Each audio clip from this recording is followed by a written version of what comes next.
TV조선 취재 기자들이 전하는 뉴스의 중심 보도본부 한나인 저는 신효섭입니다. 이재명 민주당 대표의 최측근 김용 민주연구원 부원장이 대장동 일당으로부터 불법 자금 8억 원을 받았다는 혐의로 검찰에 체포된 뒤 정치권에는 때 아닌 강력 한파가 몰아쳤습니다. 언론에 보도된 체포영장 내용 가운데 충격파가 가장 큰 것은 문제의 돈이 이 대표의 지난 대선 자금과 관련이 있을 가능성이 있다는 겁니다. 줄곧 침묵을 지켜오던 이 대표는 오늘에야 조작에 의한 야당 탄압을 주장하면서 김 부원장의 결백을 믿는다고 했습니다. 하지만 윤석열 대통령은 야당 탄압인지는 국민이 알 것이라고 했고 국민의힘은 민주당과 이 대표를 부패 사범의 공범으로 몰아세웠습니다. 이 대표 스스로 자신의 분신이라고 했던 인물의 검은 돈 8억 원 수수 의혹, 지금부터 그 실체와 파장에 대해서 자세히 알아봅니다.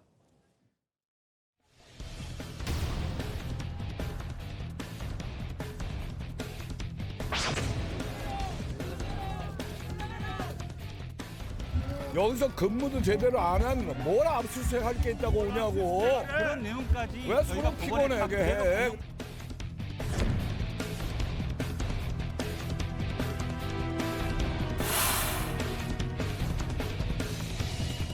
압수 집행이 이루어지지 않은 점은 매우 유감입니다. 추후 원칙적인 영장 집행을 할 것입니다.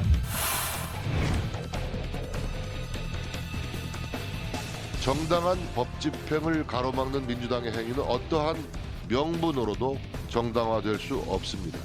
진실은 명백합니다.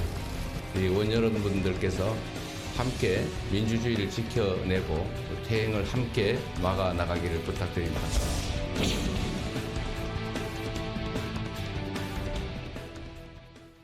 이재명 민주당 대표를 둘러싼 사법 리스크가 이번에는 최측근의 불법 자금 수수 혐의 체포라는 새로운 국면으로 고조되고 있습니다. 검찰이 이 대표 스스로 측근으로 규정한 김용 민주연구원 부원장을 체포했고요. 민주당사에 있는 민주연구원 압수수색도 시도를 했죠. 네, 이재명 대표가 공개적인 자리에서 스스로 나의 분신이라고까지 말을 했던 최측근이죠. 김용 민주연구원 부원장이 지난 민주당 대선 후보 경선을 앞두고 8억 원 상당의 불법 정치자금을 받은 혐의로 어제 전격 체포됐고요. 이어 어제 오후 3시쯤부터 검찰은 여의도 민주당사에 있는 이 민주연구원 김 부원장 사무실 압수수색을 시도했습니다. 민주당 그야말로 발칵 뒤집혔습니다. 총력 저지에 나섰죠. 네, 민주당은 검찰이 사실상 민주당사를 압수수색하려고 시도하고 있다고 판단했는데요. 즉시 국정감사 증인 소속 의원들에게 비상상황 공지를 보내고 메시지를 확인하는 즉시 국감을 전면 중단하고 중앙당사로 집결해달라면서 총동원령을 내렸고요. 밤 10시 긴급 최고위도 열었습니다. 이 민주당사 앞에는 의원들과 당직자들뿐만이 아니고요. 이 민주당 지지자와 유튜버들도 합세해서 검찰의 압수수색을 저지하면서 그야말로 아수라장으로 변했습니다. 자칫 최대의 정치적 위기를 맞게 될지도 모르는 이재명 대표의 움직임 하나하나에도 관심이 집중됐습니다. 네, 이날 오전 공개 일정 이후 두문불출하던 이재명 대표 역시 심야 최고위에 참석하기 위해 밤 9시 50분쯤 당사의 모습을 드러냈습니다. 취재진들을 향해 수고한다는 인사를 건넨 것 외에는 이 쏟아지는 질문에는 모두 침묵을 지켰고요. 민주당의 긴급 대응은 오늘도 이어졌습니다. 오늘 오전 9시부터 긴급 의원총회를 열고 검찰의 압수수색 시도를 규탄하고 대책을 논의했는데요. 특히 오늘 의총에서는 이재명 대표가 침묵을 지키던 어젯밤과 달리 강경한 어조로 정치 탄압이라면서 윤석열 정부와 검찰을 비판하고 나서서 눈길을 끌었습니다. 이재명 대표의 어젯밤 모습 보시고 오늘 의총에서 나온 목소리도 이어서 들어보겠습니다. 수고 많으셨어요. 네, 대표님 한 말씀만 좀 부탁드립니다. 입장 한 번만 발표해주세요. 최측근 부위원장이 압수수색당했는데 이거 이제 한 말씀만 좀 부탁드립니다. 8시간 동안 압수수색을 진행했는데 한 말씀만 좀 부탁드립니다. 그렇죠. 국정감사 중에 야당의 중앙 당사를 이렇게 압수수색하는 일은 대한민국 역사상 처음 있는 일입니다. 정치가 아니라 이거는 그야말로 탄압입니다. 국민이 맡긴 권력을 야당 탄압의 초유의 야당 중앙당사 압수수색이라고 하는데 소진하고 있는 사실이 참으로 안타깝습니다. 역사가 퇴행하고 있습니다. 우리는 함께 싸워서 민주주의를 지키고 역사의 퇴행을 막아야 합니다. 진실은 명백합니다. 이런 조작으로 야당을 탄압하고 정적을 제거하고 그리고 정권을 유지하겠다 이런 생각 버려야 합니다. 네, 이재명 대표는 또한 최측근인 김용 부원장을 향해 제기되고 있는 이 대선 자금 의혹도 전면 부인하고 나섰습니다. 이재명 대표가 보신 것처럼 이제 침묵을 지켰던 어젯밤과 달리 오늘 의총에서 강경 모드로 전환한 배경, 이 부분도 역시 궁금한데요. 어젯밤 상황 다시 한번 짚어볼까요? 네, 말씀하신 대로 어제 오후 3시쯤부터 시작된 검찰의 민주연구원 압수수색 시도는 민주당의 강력 저지로 인해서 밤 10시 45분까지 이어졌고요. 8시간 가까이 대치한 끝에 결국 검찰이 물러서면서 상황이 일단락됐습니다. 이 과정에서 검찰은 당사에 대한 압수수색은 당연히 아닐 뿐 아니라 민주연구원에 대한 압수수색도 아니라며 김용 부원장 개인 공간에 대한 압수수색이라고 재차 강조했지만 민주당은 국감도중 제1야당의 중앙당사를 압수수색하는 건 사상 초유의 정치 탄압이라며 맞섰습니다. 어젯밤 민주당 사업 상황 영상으로 보겠습니다.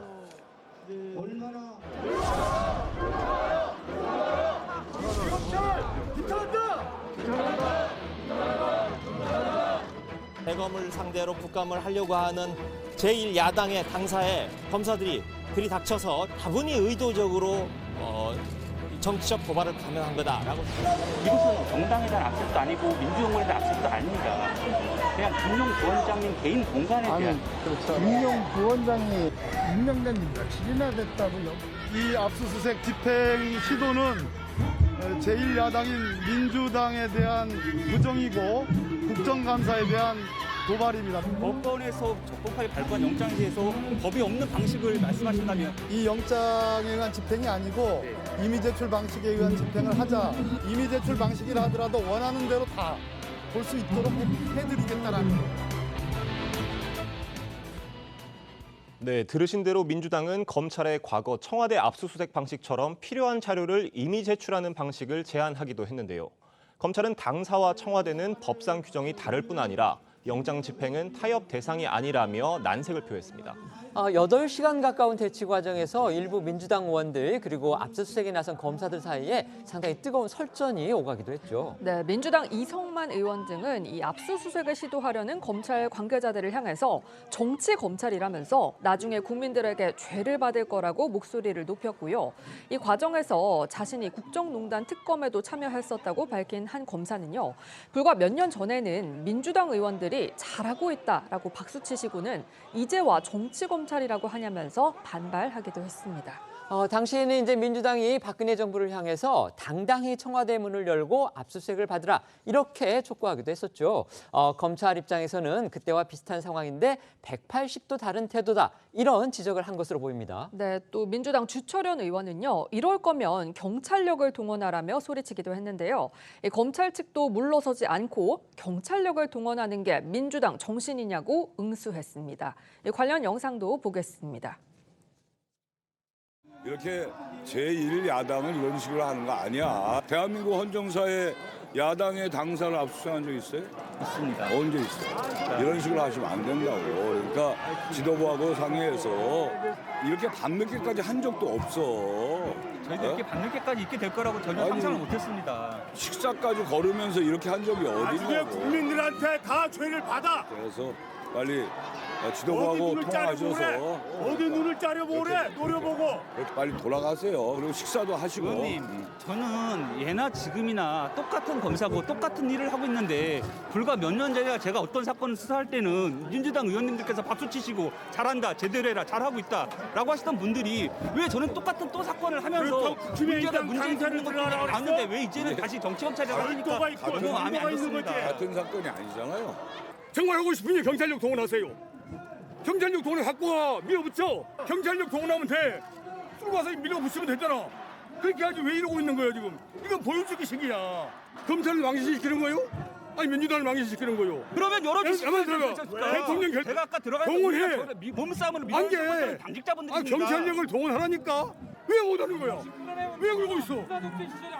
아니 국가의 방침이고 아니 행정부에서 아니 내가 외람되지만 한 말씀만 올리겠습니다. 이거는 제 제 개인적인 제가 그냥 저도 하나의 개인이니까 민주당의 정신이 어딘가 막으면 경찰력 동원해서 밀어붙이는 게 민주당의 정신이었습니까? 필요하면 저는 그렇게 몰랐습니다. 옳다고 생각하면 정말 말씀 밀어붙여. 다 하신 것 같습니다. 내가 들어봐.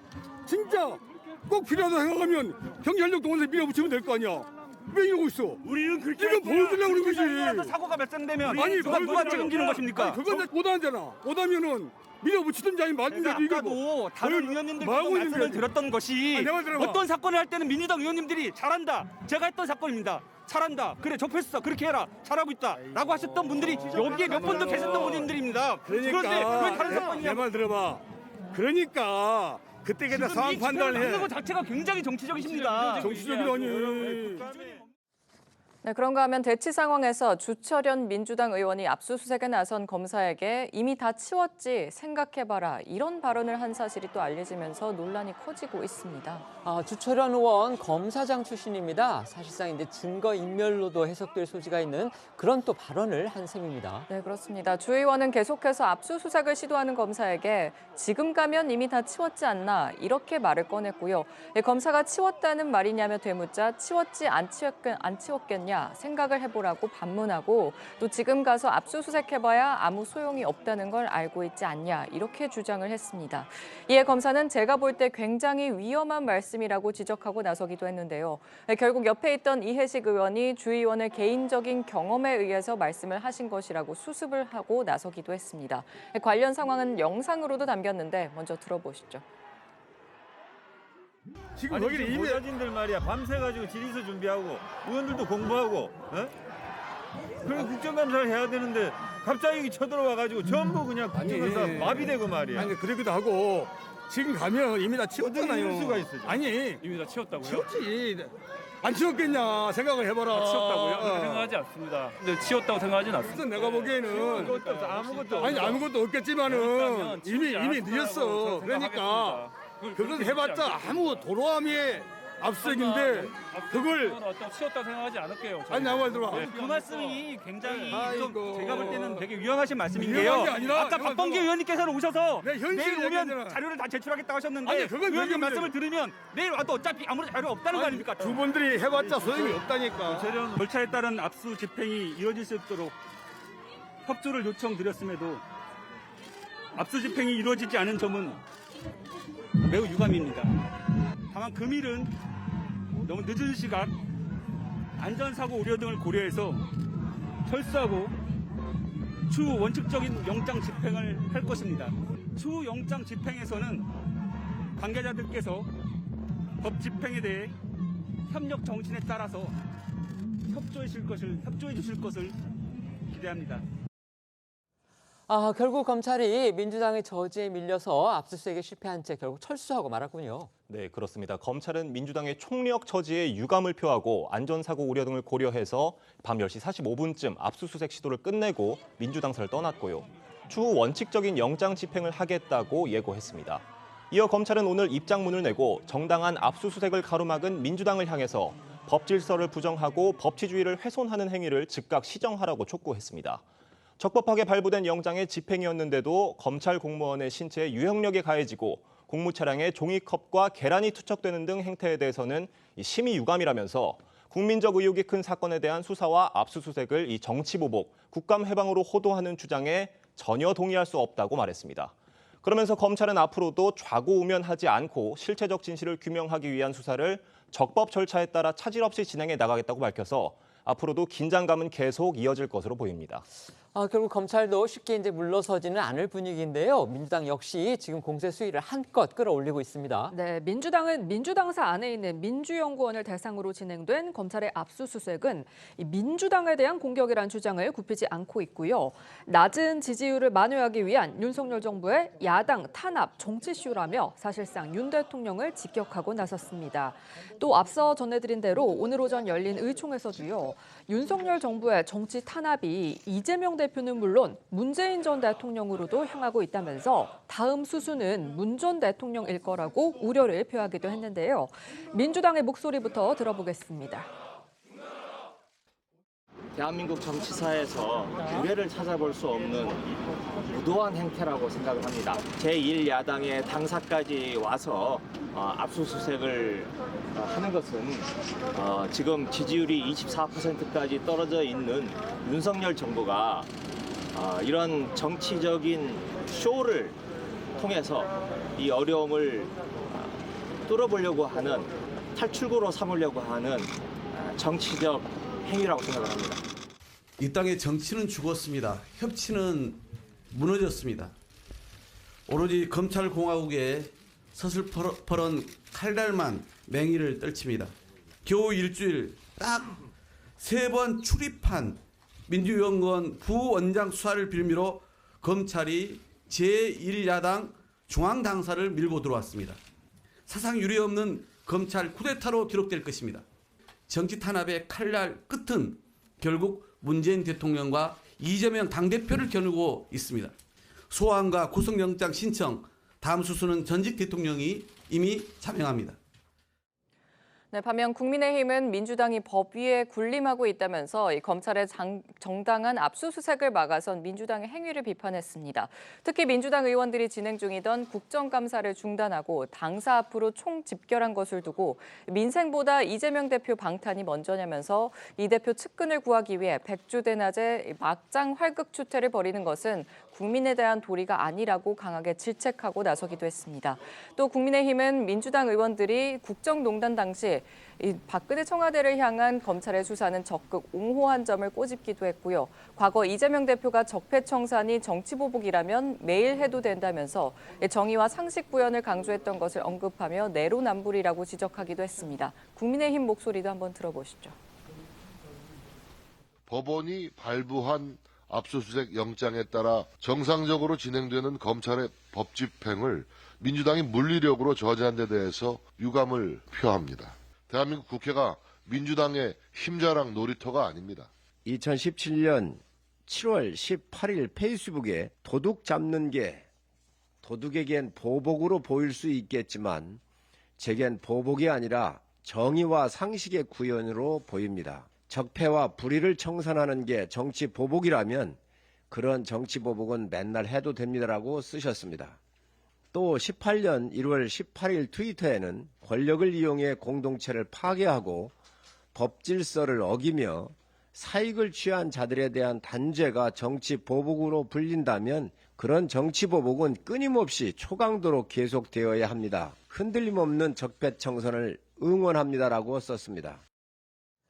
오늘 국민의힘에서 나왔던 반응 중에 하나, 이제 과거 고발 사주 의혹으로 공수처에 의해서 의원회관 압수수색을 당했던 국민의힘 김웅 의원이 되갚 파주기식 비판을 또 내놨는데 그것도 눈길을 끌었습니다. 네, 김웅 의원은 어제 자신의 SNS에 글을 올리고 당시 자신에게 압수수색에 협조하라고 겁박했던 민주당 의원들이 이제 와서 극렬 저항을 하고 있으니 삶은 소대가리가 웃을 일이다 이렇게 꼬집었고요. 그러면서 당시 민주당 의원들의 발언을 하나하나 다시 소개하기도 했습니다. 송영길 당시 민주당 대표는 국기문란 사건에 압수수색은 당연하다면서 노골적 방해 행위는 해명해야 한다고 했고 강병원 의원은 후안무치, 양심불량의 극치라고 또 그랬고 또 김영배 의원은 압수수색도 신문 공지 후 해야 하냐면서 목소리를 높였었다고 지적했습니다. 윤석열 대통령도 오늘 출근길에 관련 질문을 받고서 답을 내놨습니다. 최근 정치적으로 민감한 사안에 대해서는 말을 아껴왔었는데 오늘은 기류가 좀 달라 보였어요. 네, 윤 대통령은 오늘 출근길에 기자들이 이재명 대표 측근을 향한 검찰 수사가 야당 탄압이라는 주장에 대해 어떻게 생각하는지 묻자 사실상 이를 일축하고 나섰습니다. 윤 대통령은 민주당이 과거 여당 시절 언론사를 압수수색했던 시절을 생각하면 그런 얘기가 정당한지 국민들이 잘 알지 않겠냐고 지적하기도 했습니다. 그러니까 문재인 정부 시절이었던 2020년이었죠. 이른바 검언유착 사건과 수사와 관련해서 검찰이 언론사인 채널A의 본사를 2박 3일 동안 압수수색했던 거, 바로 그걸 가리킨 것으로 보입니다. 네, 이 부분은요, 윤 대통령의 오늘 출근길 목소리로 들어보겠습니다. 야당 탄압이라는 얘기가 나오면 지금의 야당이 여당이던 시절에 그 언론사를 상대로 며칠 동안이나 압수수색을 했던 그런 것들을 좀 생각을 해보면은 그런 얘기가 과연 정당한 것인지 국민들이 잘 아실 거라고 생각합니다. 이처럼 여야 충돌이 격화하면서 전국 급냉은 불가피해졌는데요. 이런 가운데 민주당은 오전 의총을 통해서 이 국정감사에는 복귀하는 쪽으로 대응책을 정하면서 최악의 국면으로 빠지는 건 일단 피한 것으로 보입니다. 민주당은 국감은 민생을 지키는 야당이 정부를 견제하고 제대로 일을 하게끔 해야 하는 중요한 역할을 하는 자리라면서 정부 여당은 민생을 팽개쳤지만 민주당은 민생을 끝까지 지키기 위해 국감에 임한다라고 강조했습니다. 앞서 민주당이 어제 국감을 중단하고 이제 당사 앞에 직결하니까 국민의힘에서 민생 팽개치고 이재명 방탄에 나섰다 이렇게 비판을 했었는데 아마 민주당이 그런 점들을 의식해서 오늘 이렇게 결정을 한 게 아닌가 그런 또 해석도 나옵니다. 네, 하지만 민주당은요 오늘 예정된 대검찰청 대상 법사위 국감에는 참여할지는 별도로 논의하기로 했는데요. 어제 검찰의 압수수색 시도를 민주당사에 대한 침탈이라고 주장하면서 압수수색이 또 이루어지면 지도부가 논의해 예의주시하면서 제 역할을 다할 거라며 끝까지 싸우겠다라고 했습니다. 이재명 대표 최측근인 김용 부원장을 향한 검찰의 수사, 그다음에 어제 민주연구원 압수수색 시도를 지금 전국이 얼어붙고 있습니다. 특히 민주연구원 압수수색 여부를 두고서는 민주당하고 검찰이 밤늦게까지 대치를 하다가 결국 이제 검찰이 물러섰습니다. 이 과정에서 민주당은 이거는 결국 민주당사, 제1야당 당사에 대한 그런 압수수색 시도이기 때문에 제1야당에 대한 정치적인 탄압이다 이렇게 주장을 했고요. 검찰과 국민의힘은 법원이 내준 영장을 집행하겠다는 건데 왜 그러한 행동을 막느냐. 이거는 결국은 민주당의 어떤 범법 행위를 갖다가 공범화하는 그것을 인정하는 거 아니냐. 이렇게 지금 몰아세우고 있습니다. 이 논란 어떻게 평가하십니까? 일단 국민의힘 입장에서는 또 민주당이 내로남불을 한다라는 취지로 비판을 하는 것 같은데요. 사실 국민의힘 입장에서 좀 입장을 바꿔놓고 국민의힘이 만약에 어떤 혐의로 압수수색 영장을 집행하려고 검사들이 온다고 하면 국민의힘이 과연 중앙동 문을 활짝 열어줄지에 대해서 묻고 싶습니다. 사실 이 부분은 국민의힘이든 민주당이든 정당에 대한 압수수색 영장 집행이라는 부분 자체가 용납되기가 어려운 부분이 있기 때문에 뭐 여야를 막론하고 이 부분에 대해서는 서로 비판하고 공격하고 있지만 입장이 바뀐다고 한다면 뭐 또 똑같은 상황이 될 것이기 때문에 정치적인 수사에 불과하다 생각합니다. 사실 이 부분 특히 검찰에서 강제 집행, 영장을 어떻게 집행하겠다라고 하는 부분은 여야 이런 정치 진영을 떠나서요. 지금 현재 국회 제1당을 향해서 중앙당을 향해 압수수색 영장을 집행하려고 했다. 그 시도 자체에 좀 방점을 찍어야 될 것 같습니다. 그리고 문제는 지금 체포된 김용 부원장 같은 경우에 민주연구원 원장이 된 지 임명장을 부원장이 된 지가 며칠 되지 않았습니다. 10월 11일에 임명장을 받았거든요. 그 이후에 1시간씩 회의를 한 3번 했다라고 하는데 그렇다고 한다면 민주연구원에 방문한 것은 3시간 정도에 불과하다 이런 얘기들이 나오고 있기 때문에 과연 민주연구원을 압수수색해서 얼마나 많은 증거들을 확보할 수 있을지 그 압수수색 영장을 집행하는 것이 필요했는지 이 부분에 대해서 의문을 들 수밖에 없는 지점이 있다라고 말씀드리겠습니다. 네, 말씀해 주시죠. 잘 아시다시피 근데 사실은 그 민주연구원 부원장 사무실을 압수수색해야 된다. 그 필요성에 대해서는 검찰이 그 법원에 청구를 한 거 아닙니까? 그래서 법원이 인정을 한 부분이에요. 뭐 몇 시간 동안 근무를 했다. 그건 중요한 게 아니고요. 단 10분을 근무하더라도 여하튼 여기를 압수수색해야 되겠다는 걸 법원에 요청을 한 거잖아요. 그러니까 법원이 그래 할 필요가 있다고 해서 영장을 내줬다. 이런 점을 분명하게 말씀을 드리고 그다음에 조금 전에 말씀드린 내용은 이제 제1야당에 대한 뭐 검찰의 압수수색 이렇게 돼서 마치 사상 처음 있는 것처럼 얘기하지만 그렇지 않습니다. 2006년에도 당시 야당이었던 한나라당에 대한 압수수색을 시도한 적이 있고요.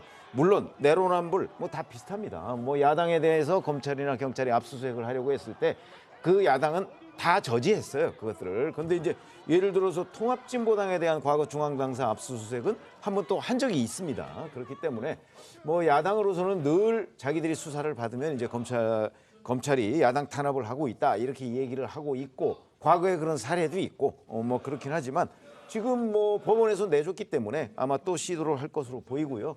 그런 점에서 본다면 이런 법 집행에 대해서 야당이 이제 물리력을 통해서 지금 막고 있는 거 아닙니까? 이런 부분은 2006년에 그랬듯이 이번 2022년에도 결국은 국민들이 평가하지 않을까 이렇게 생각합니다. 네. 결국 관건은요, 김용 부원장에 대한 검찰의 수사가 과연 이재명 대표에게까지도 향할 것인가, 바로 이 부분일 텐데요. 검찰이 이 대표의 대선 자금을 지금 의심하고 있다고 하는데 그 이유 뭡니까?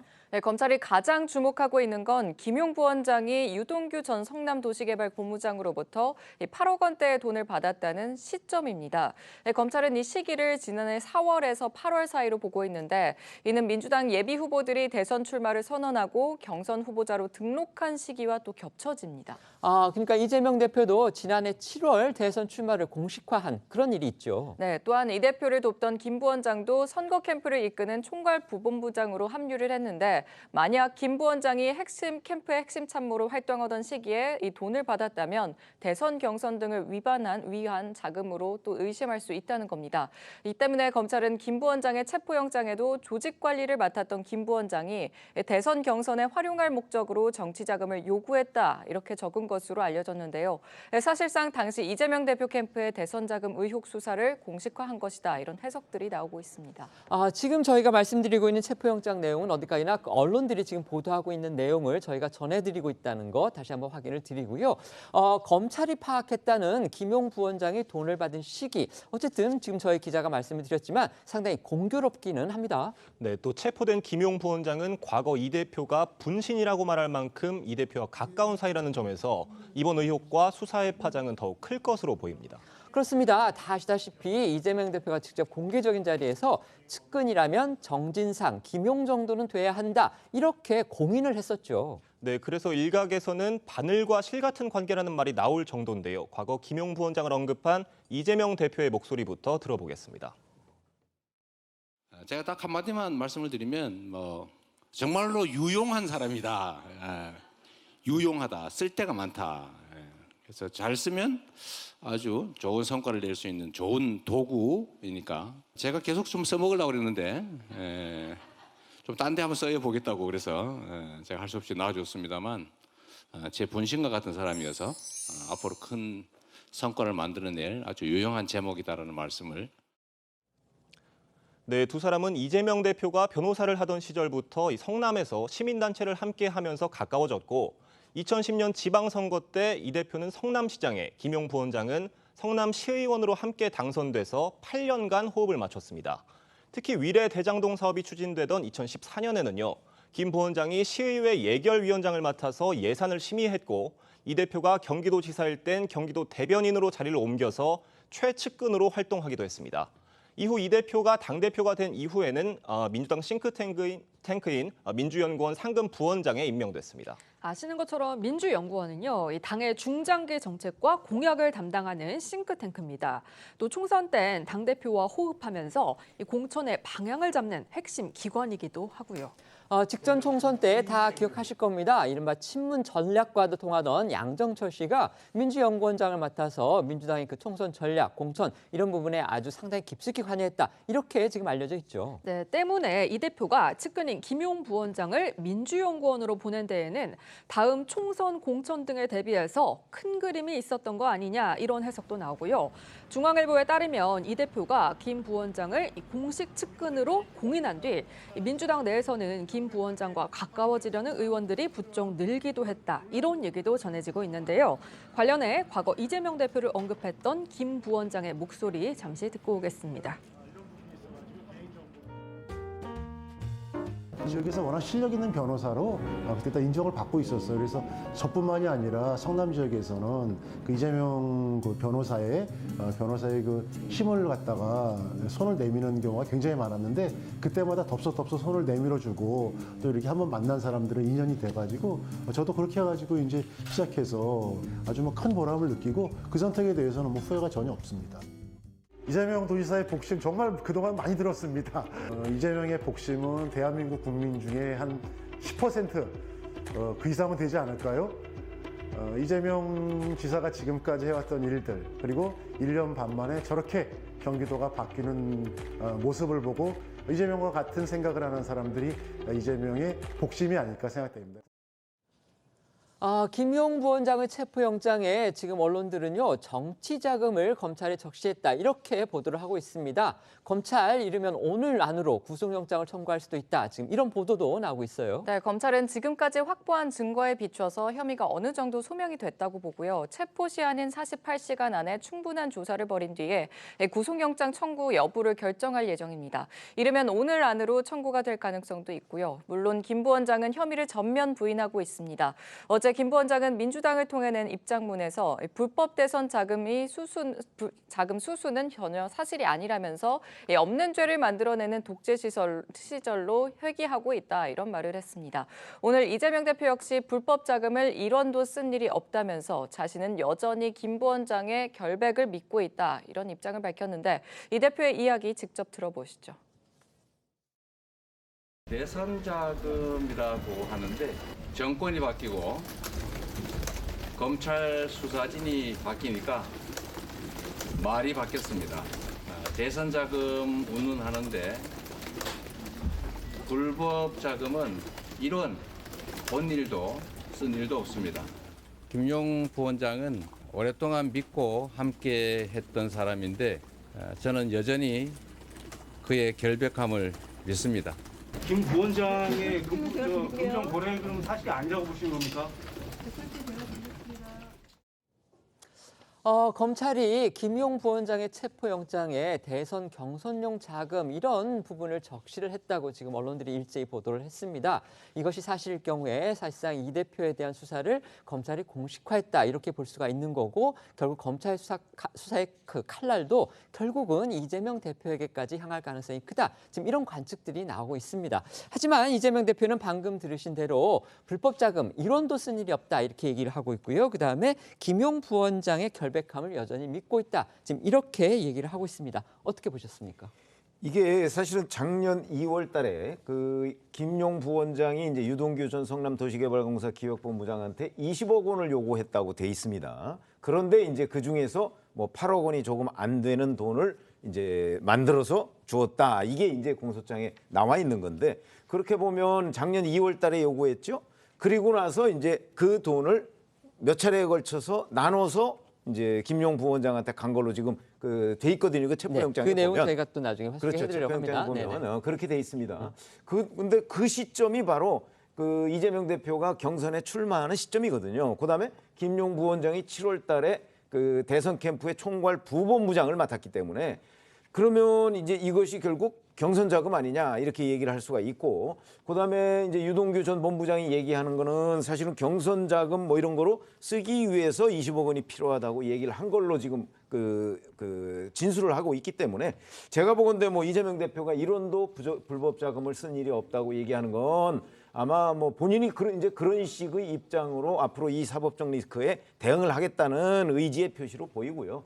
그다음에 이제 이런 것들이 과연 만약에 재판으로 넘어갔을 경우에 어떻게 될 것인가 하는 거는 이제 좀 지켜봐야 되는데 제가 보기에는 검찰에서도 상당히 탄탄한 증거를 가지고 있다. 이렇게 지금 밝히고 있어서 아마 뭐 굉장히 공방이 심해지겠죠. 이렇게 예상을 하고 있습니다. 네, 말씀해 주시죠. 사실 이 대장동과 관련된 의혹들은 한 작년 한 9월부터 또 많이 불거져 나오기 시작했습니다. 근데 그때 문제가 됐던 거는 이제 주로 배임 혐의 그리고 이제 김만배 일당들의 어떤 이제 천문학적인 이익 그 부분에 좀 초점이 맞춰졌고 그 과정에서 유동규 전 본부장이 뇌물을 받았다라는 부분으로 지금 현재까지 재판 중이었습니다. 그런데 갑자기 그 부분이 정치자금법 위반으로 지금 혐의들이 또 새로운 것들이 나오고 있는데요. 결국에 단순 뇌물이 아니라 정치자금이었다라는 의혹이 지금 제기되고 있습니다. 도중에 수사팀이 바뀌었다는 것도 지금 민주당은 지적을 하고 있죠. 예, 그렇습니다. 네. 그렇다고 한다면 물론 지금 수사팀에서 어떻게 수사를 하고 있고 증거를 어떤 걸 확보했는지를 우리가 다 알 수는 없겠지만 기본적으로 유동규 전 본부장이 진술을 했다는 부분, 그 부분이 굉장히 중요하게 작용하는 것 같습니다. 그렇다고 한다면 일단은 유동규 전 본부장의 진술이 좀 주된 증거인 것 같고 나머지 다른 정황, 그러니까 물증이라든지 이런 부분이 있는지를 좀 확인해봐야 될 것 같습니다. 지금 현재 피의자로 적시되어 있는 김웅 그 부원장 같은 경우에도 혐의를 전혀 부인하고 있고 이재명 대표 또한 이 사실에 대해 전혀 아는 바가 없다고 하고 있기 때문에요. 앞으로 수사 과정을 지켜봐야겠지만 결국에는 유동규 전 본부장이 그 수사 과정에서 어떤 검찰의 회유라든지 어떤 진술의 어떤 변화가 있는 부분에 대해서 어떤 다른 뭐 여지나 동기들은 있었는지 이 부분에 대해서도 민주당은 좀 따져서 살펴볼 것으로 보입니다. 네. 김용 부원장에 대한 검찰의 수사는요, 사실 유동규 전 본부장의 진술에서 시작됐다. 이런 지금 보도들이 잇따르고 있습니다. 때문에 앞으로 유 전 본부장이 검찰 수사에 얼마나 협조를 하고 또 어떤 내용을 만약에 더 있다면 털어놓을지 이 부분에도 지금 관심이 쏠리고 있습니다. 네, 이번 수사의 실마리는 결국 지난 1년 동안 구속 상태에서 수사를 받아온 유 전 본부장의 진술이 결정적이었다는 분석이 많습니다. 검찰이 최근 유동규 전 본부장으로부터 김용 부원장에게 7억 4천여만 원을 건넸다는 이런 진술을 확보했고, 이로 인해 김 부원장이 이른바 대장동 팀으로부터 돈을 받은 시점과 액수까지 특정할 수 있었던 건데요. 검찰이 파악한 8억 원대의 자금 흐름을 조금 더 자세히 살펴보면요. 그 시작은 지난해 2월입니다. 김 부원장이 유동규 전 본부장에게 대선 준비 자금 20억 원이 필요하다는 취지의 요구를 하면서라고 합니다. 당시 김 부원장은 이 대표 대선 출마를 위한 조직 업무 등을 맡고 있었고요. 유 전 본부장은 김 부원장의 요구를 받은 뒤에 남욱 변호사에게 자금을 마련해달라고 주문했다고 하는 건데요. 검찰은 이후 남 변호사가 다시 천화동인 4호 이사이자 회계 업무 담당자인 이모 씨를 통해서 8억 원가량의 비자금 조성을 지시하고 정모 변호사에게 여러 차례 걸쳐서 건넨 것으로 보고 있습니다.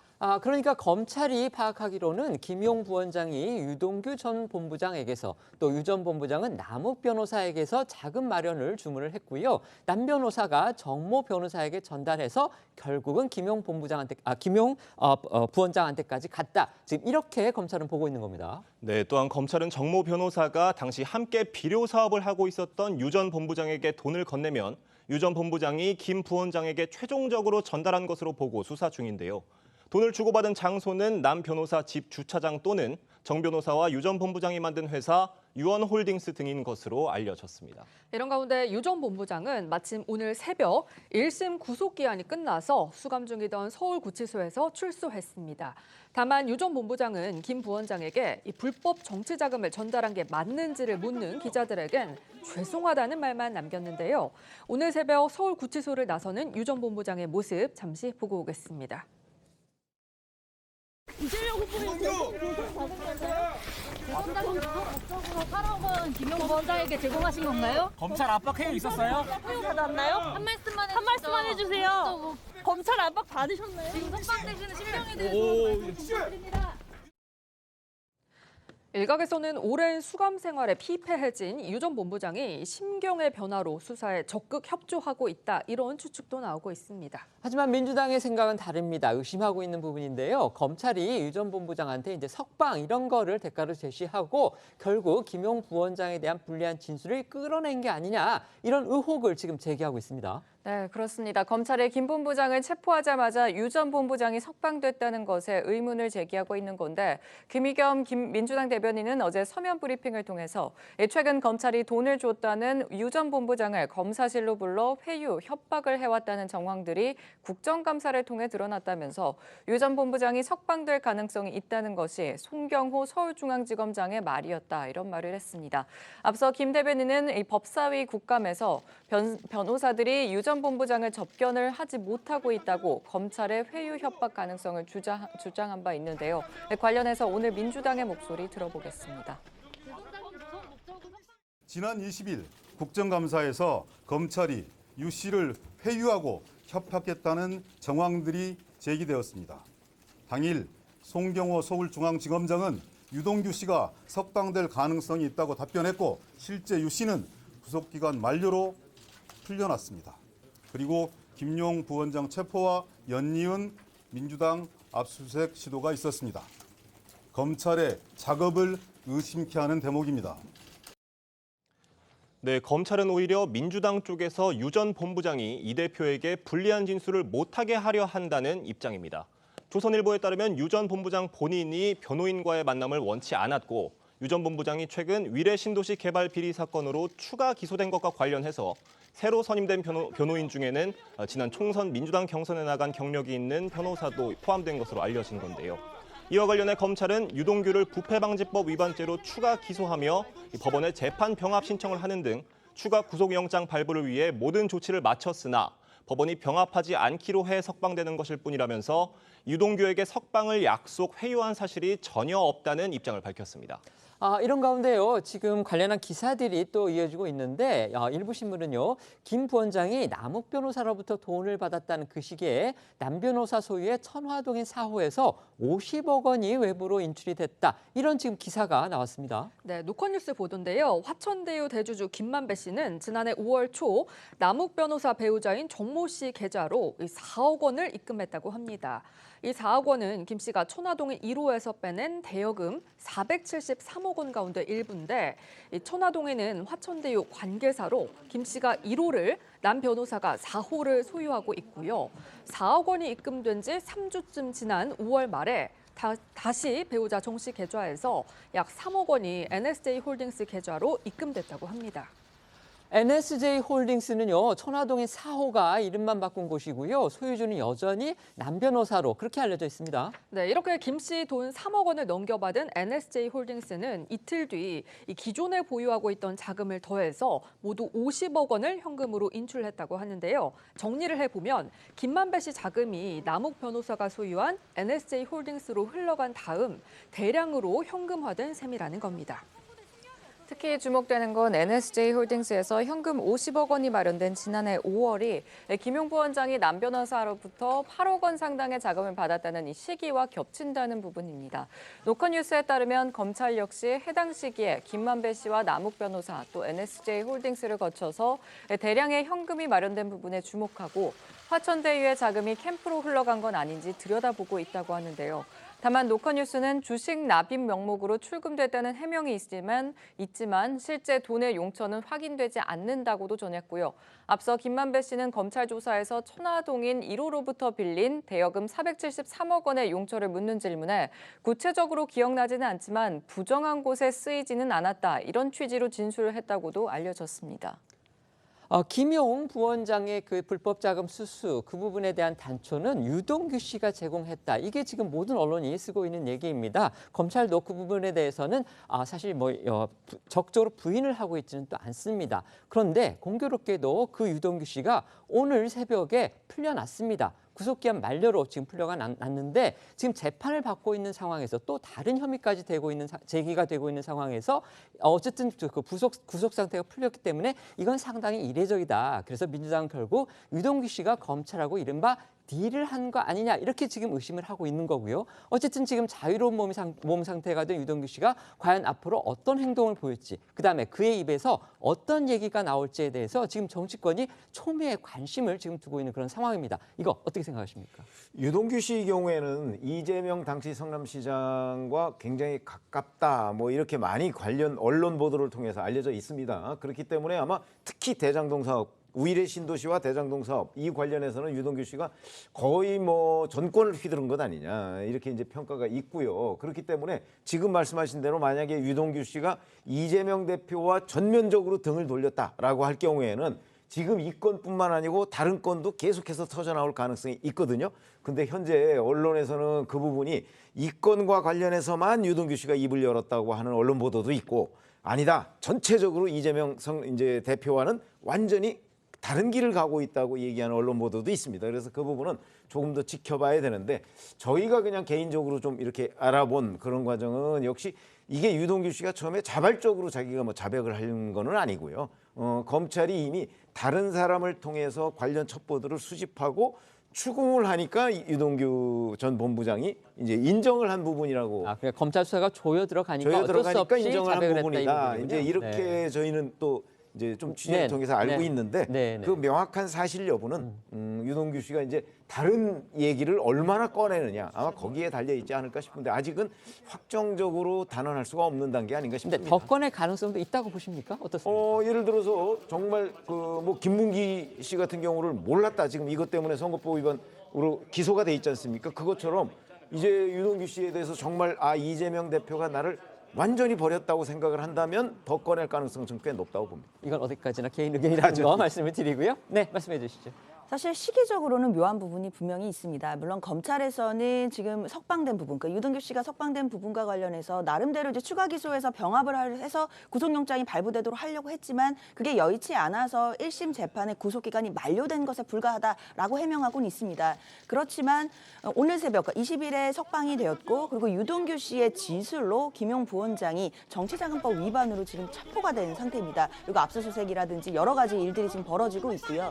그렇다고 보면 야당 입장에서는 시점상으로는 굉장히 묘하고 그리고 대장동 관련된 수사는 사실 작년부터 거의 1년 넘게 수사가 진행돼 왔고 지금 현재 재판도 진행 중이었는데 갑자기 정치자금법 위반 이슈가 지금 태어나오고 그 과정에서 유동규 씨의 진술이 유력한 것이었고 그리고 그 이후에 석방이 되는 모습들 이런 부분들이 과연 우연의 일치일까에 대해서는 당연히 합리적인 의심을 할 수밖에 없을 것 같습니다. 이 과정에 대해서는 당연히 야당에서는 계속 들여다볼 것이고 그렇기 때문에 검찰에서는 유동규 씨의 어떤 진술 말고 다른 좀 어떤 객관적인 물증들 이런 것을 좀 찾아서 내보여야 될 것 같습니다. 야당의 입장이 아니고 변호사 입장에서 한번 제가 여쭤보겠는데 아까 검찰이 그랬잖아요. 위례 사건, 대장동 사건 병합하려고 요청을 했는데 법원이 받아들여주지 않았기 때문에 어쩔 수 없이 내주게 됐다. 이렇게 지금 검찰은 해명을 했거든요. 그게 사법적으로 타당한 설명입니까? 아니면 전혀 일리가 없는 그런 주장입니까? 검찰이 얘기하고 있는 거는 법적으로는 절차상으로 맞는 얘기긴 합니다. 그래서 병합이 안 됐으니까 물론 병합을 할지 여부는 재판부에서 결정을 하는 거고 네. 물론 그 과정에서 얼마나 병합을 요청했고 그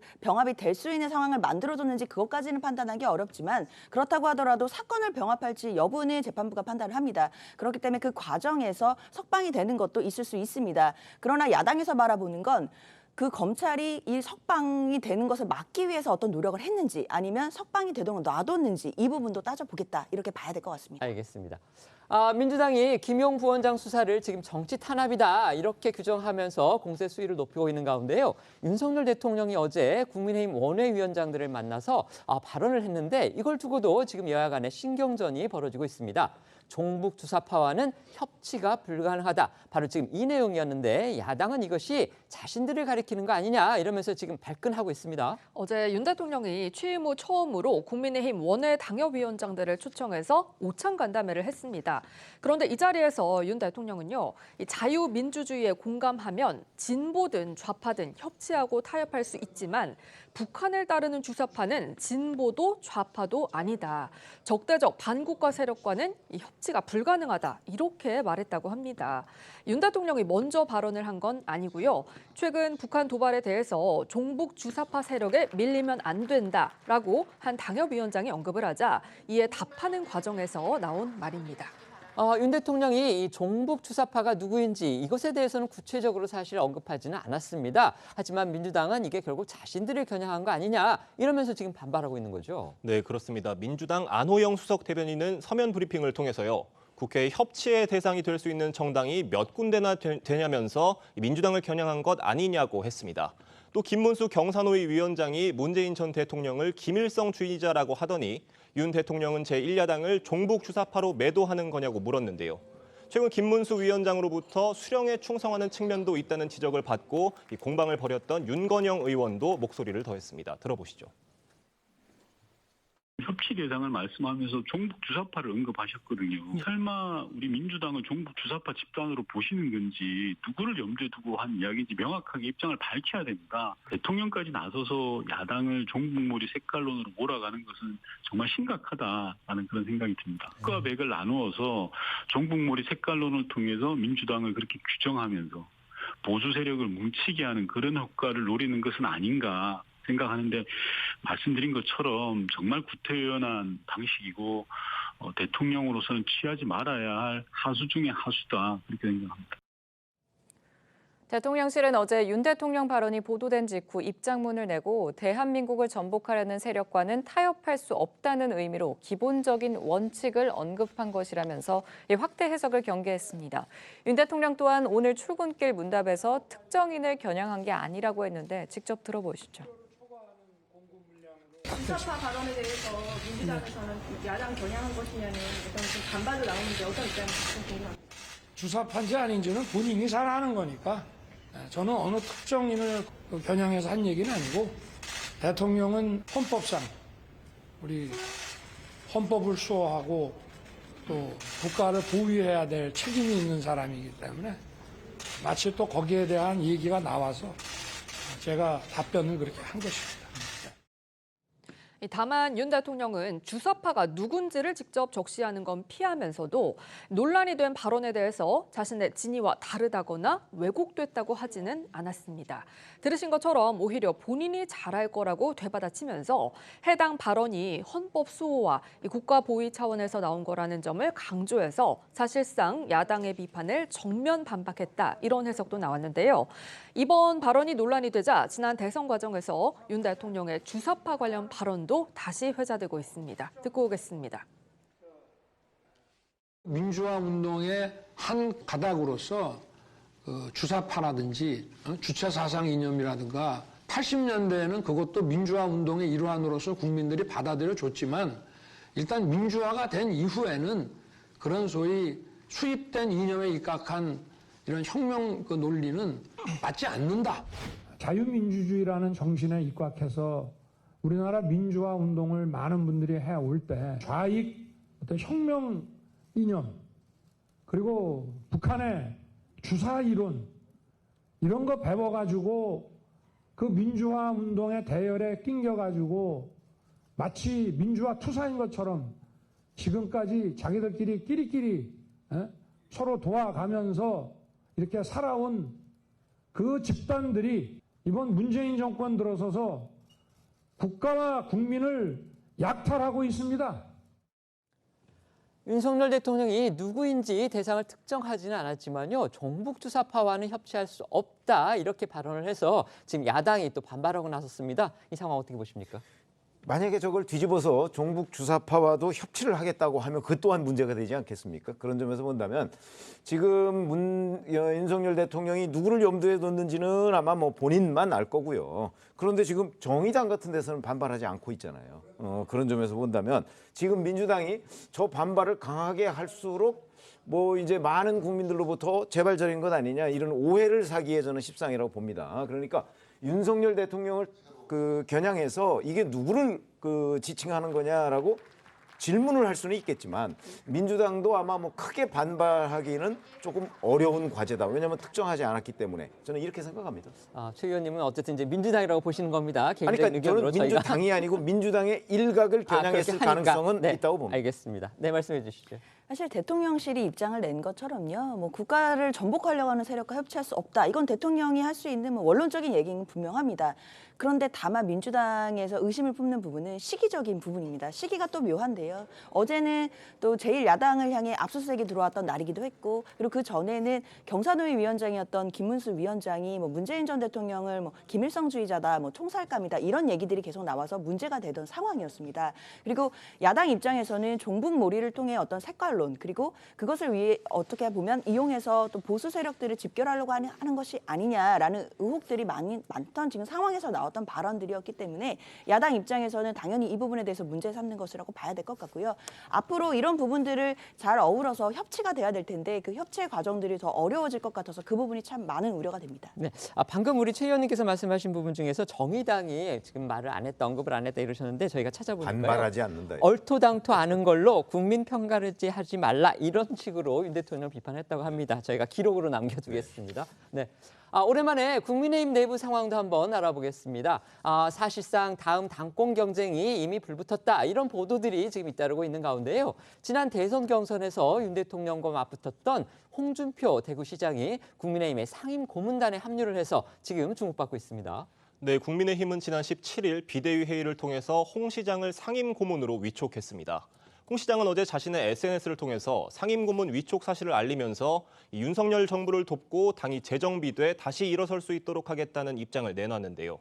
홍 시장은 은퇴한 원로나 맡는 상임고문을 맡기로 한 가장 큰 이유로 자신이 지방자치단체장인 점을 꼽았습니다. 이 지자체장의 경우 당이 잘못된 방향으로 나가도 목소리를 내기 어렵지만 상임고문이 되면 그런 시비 없이 중앙정치에 관여할 수 있는 통로가 생긴다면서 정부와 당을 위해 조언은 물론이고 쓴소리도 마다하지 않겠다고 했습니다.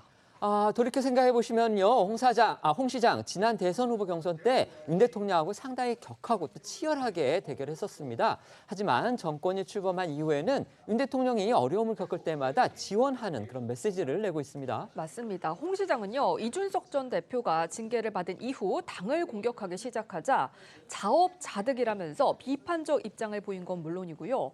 윤 대통령의 미국 순방 중 비속어 논란에 대해서도 대통령이 어려움에 처했을 때는 침묵하는 게 도와주는 거다 이렇게 엄호했었는데요. 지난 7월엔 두 사람이 시도지사 간담회에서 함께 있는 모습이 눈길을 끌기도 했습니다. 이 시도지사 간담회와 윤 대통령을 도와야 한다는 홍 시장의 발언 이어서 듣겠습니다.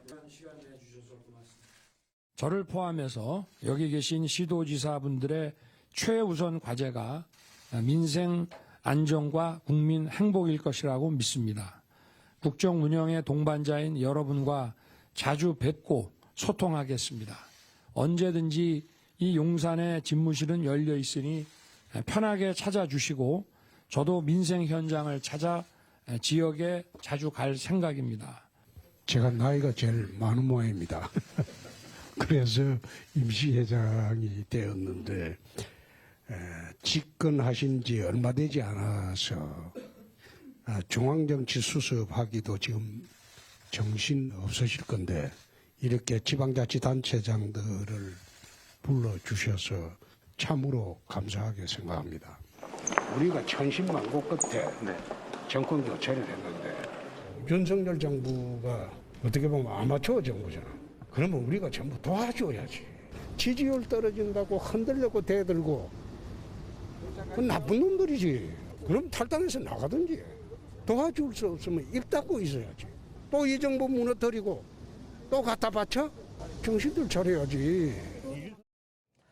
홍 시장의 이런 행보는요, 같이 대구를 지역 기반으로 하고 있는 유승민 전 의원이 최근 야당 못지않게 강한 어조로 윤 대통령하고 대립각을 세우는 거 바로 그것과 뚜렷이 대비가 됩니다. 네, 말씀하신 대로 역시 지난 대선 경선 후보였던 유승민 전 의원은 최근 자주 윤 대통령을 공격하고 있는데요. 그때마다 곧바로 홍 시장에 나서서 유 전 의원을 비판하고 있습니다.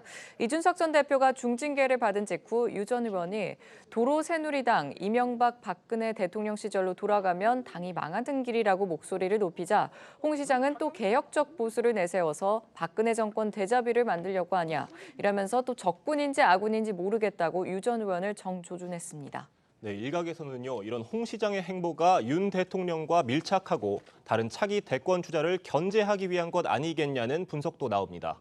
홍 시장이 대구 경북을 기반으로 차기 대권을 노리는 만큼 이 지지 지역이 겹치는 유 전 의원과 반대 행보를 보일 수밖에 없다는 겁니다. 그런가 하면요, 최근 며칠 사이에 국민의힘에서 잇따라서 한동훈 법무부 장관의 총선 차출론, 지금 이게 나오고 있습니다. 이거 여당의 권력 구도와 관련해서 상당히 주목되는 부분입니다. 네, 총선까지 아직 18개월이나 남았습니다. 하지만 여권에서 한 장관이 전면에 나서야 한다라는 얘기가 최근 연일 흘러나오고 있는데요. 수도권과 중도층을 공략할 카드로 한동훈 법무장관을 지목하고 있는 겁니다. 관련해 국민의힘 내부 목소리 모아서 듣겠습니다. 그러니까 선거라는 것은 대표적인 인물 있지 않습니까? 뭐 치어리더 같은 분이 나와서 그런 분이 또 선거 분위기를 확 이끌기도 하거든요. 총선 즈음에는 좀 한번 나서줬으면 좋겠다라는 생각이 들어요. 상대적으로 젊고 유능하고 이런 분이 어떻게 보면은 진두지휘하는 게 맞지 않습니까? 한동훈 총장은 제가 경험한 바로는 아주 훌륭한 사람입니다. 능력도 있습니다. 총선에 나와서도 잘할 겁니다. 이 차출설의 시작은요, 친윤계로 분류되는 유상범 의원이었습니다. 윤석열 대통령이 40% 이상의 안정적 지지율을 받으면 한동훈 장관의 출마 가능성이 커진다는 발언이었는데요. 이후 앞서 들으신 것처럼 조수진 의원 등이 잇따라 차출론에 힘을 실은 겁니다. 하지만 앞서 한동훈 장관은요, 이 총선 출마에 대해서 현재 그런 생각은 없다면서 유보적인 입장을 밝힌 바 있었죠. 지난 6일 법무부 국감에서였는데요. 당시 발언 듣고 오겠습니다. 혹시 출마할 계획을 가지고 계신가요? 저는 그런 생각이 없습니다. 출마 안 하실 건가요? 저는 그런 생각이 없다는 말씀을 드리겠습니다. 예. 알겠습니다. 제가 지금 여기서 왜 그런 말씀 드려야 될지 모르겠습니다만 지금 현재 그런 생각이 없습니다. 해명의 결정판은 대통령께서 직접 하시는 말씀이 아니겠습니까? 근데 혹시 이렇게 해명을 하자고 의사결정을 하는 과정에 혹시 좀 조언을 하거나 회의를 하거나 의견을 제출하신 바가 있습니까? 법무장관은 그런 역할을 하지 않습니다. 그러니까 안 하셨다는 거죠. 예. 그런데 실세 장관으로 알려져서 이런 이야기를 좀 하셨을 거라고 생각하는데 안 잘못 하셨어요? 알려진 것 같습니다. 실세 장관이라고. 네, 한 장관의 총선 차출설에서 한 발 더 나아가서 전대 등판론이 나오는 것도 주목입니다. 현재 정치권 일각에서는 여당 내에서 차기 당권 주자들이 여러 명 거론되고 있지만 총선을 이끌 만한 간판 스타가 되기엔 좀 부족하다 이런 지적들도 나옵니다. 이런 맥락에서 한 장관이 총선 출마 이전에 차기 당권부터 도전하는 이 조기 등판론이 거론되고 있는 겁니다. 한동훈 장관 여러 가지 논란도 많지만 어쨌든 여권에서는 기대하는 인물들도 많은 듯합니다. 그래서 지금 벌써부터 총선 차출설은 물론이고 심지어 전대 등판설까지 지금 나오고 있는데요. 어떻게 보십니까?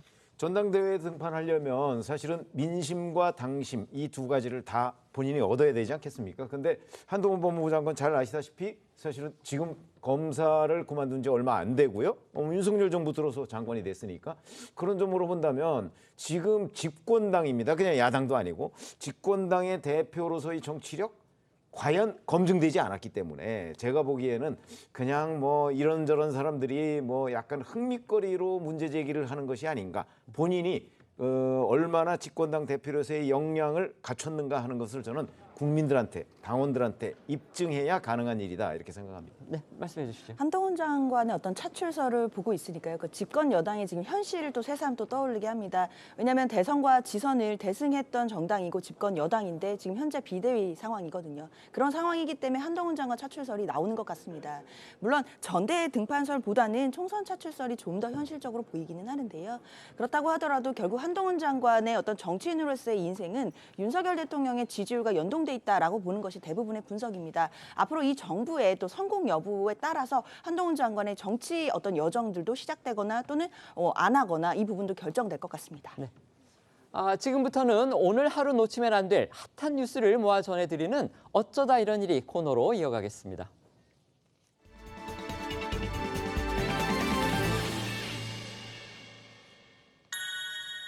첫 번째 키워드는요, 임의 징계 요구입니다. 이거 어떤 내용이죠? 어제 서울대를 대상으로 열린 국회 교육위 국정감사에서 여전히 법학전문대학원 교수직을 갖고 있는 조국 전 법무장관 징계 문제가 쟁점으로 떠올랐습니다. 2019년 이후에 지금 서울대 국감에서 조국 전 장관을 둘러싼 논란이 지금 4년째 이어지고 있습니다. 네, 국민의힘은 국감 시작부터 조국 전 장관 징계 문제를 꺼내 들었는데요. 서울대가 조 전 장관의 범죄 사실을 통보받고도 징계 의결을 보류했다면서 징계를 제대로 하지 않은 사이 약 8천만 원의 급여를 챙겼다고 지적했습니다. 이에 오세정 서울대학교 총장은 석 달 전인 지난 7월 조 전 장관의 징계 절차가 시작됐다고 했습니다. 오 총장은 조국 전 장관의 부인인 정경심 전 교수 재판에서 동양대 PC 증거 훼손과 관련해서 드러난 사실을 바탕으로 징계위가 2차례 열렸다고 설명했는데요. 다만 그러면서도 교수 징계는 신중해야 한다면서 당시에는 사실관계를 파악할 방법이 없어서 규정상 징계를 하기가 어려웠다는 취지의 해명도 내놨습니다. 직접 들어보시죠.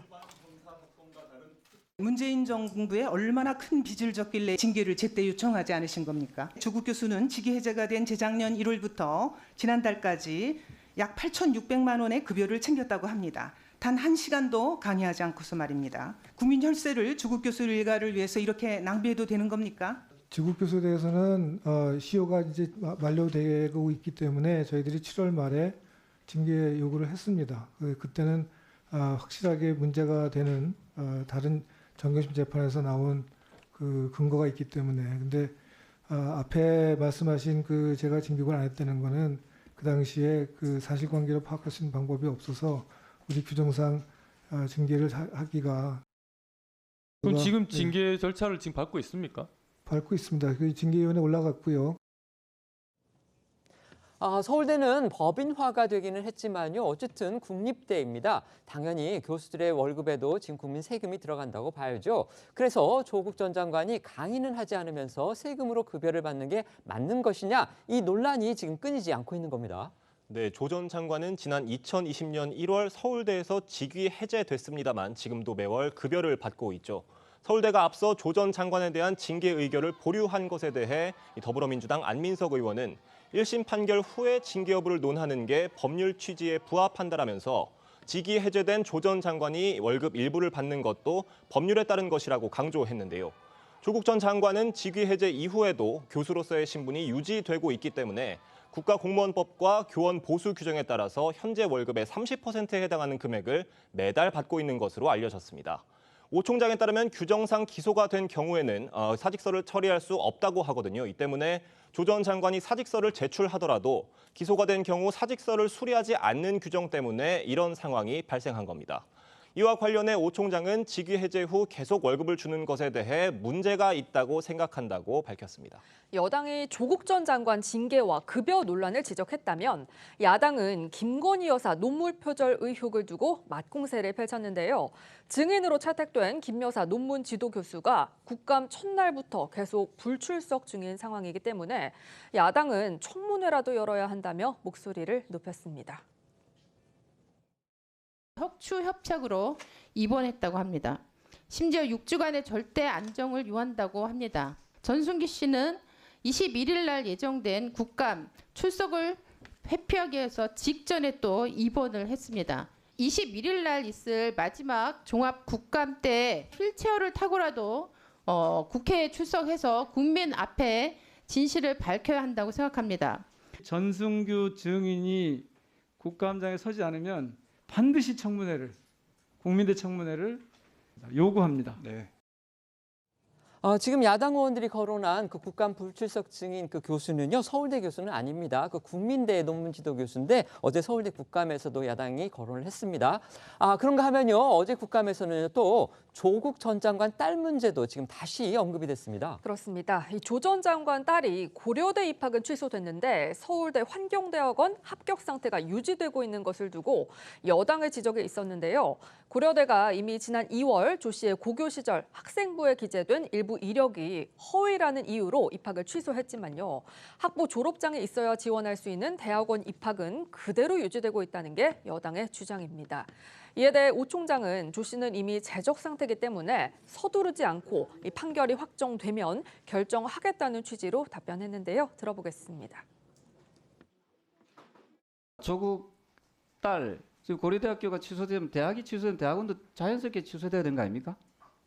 어떻게 생각합니까? 지금 아마 항소를 한 걸로 알고 있습니다. 그래서 그게 이미 우리는 제적이 됐기 때문에 급하게 할 상황이 아니라서 판결이 다 나면은 그 서울대학에는 지금 이게 대해서 그 징계나 그 졸업 취소 절차를 밟고 있습니까? 아니, 졸업이 아니라 들어왔다가 그냥 자동 제명됐습니다. 자동 제명됐습니다. 제적됐습니다. 안 나와서. 그럼 입학했던 건 사실이잖아요. 입학된 건 사실입니다. 그거는 취소할 수 있잖아요. 어제 서울대 국감장에서 벌어졌던 조국 전 장관 그리고 그의 딸 관련 논쟁들 어떻게 보셨습니까?